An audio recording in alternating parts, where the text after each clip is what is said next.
ભાવનગર લોકસભા બેઠકની મતગણતરી શહેરના વિદ્યાનગર વિસ્તારમાં આવેલ સરકારી ઇજનેરી કોલેજ ખાતે કરવામાં આવશે. ભાવનગર લોકસભા બેઠક પર કુલ 98 ટેબલ પર થશે મતગણતરી. ઈવીએમમાં 10 લાખ કરતાં ઉપરાંત મતોની થશે ગણતરી તેમજ પોસ્ટલ બેલેટમાં કુલ 11,923 મતોની થશે ગણતરી. 7 વિધાનસભાના હોલ અને 3 હોલ એવા હશે જેમાં બેલેટ પેપરના મતની થશે મતગણતરી. 7 વિધાનસભામાં લગભગ 785 જેટલા મતગણતરી એજન્ટોની નિમણૂક કરવામાં આવેલી છે. મતગણતરીમાં અંદાજિત 1500 જેટલા કર્મચારીઓ જોડાશે. ભાવનગર લોકસભા બેઠકની 7 વિધાનસભાની બેઠક દીઠ કુલ 98 ટેબલ પર ઈવીએમની મતગણતરી કરવામાં આવશે.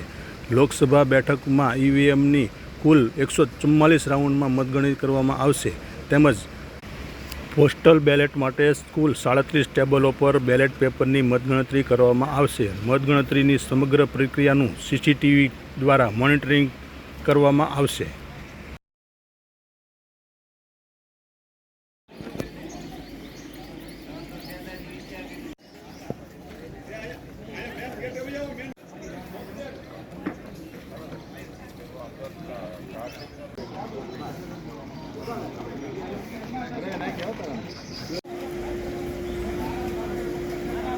નાખી દો ને. હા, નાખી દો ને.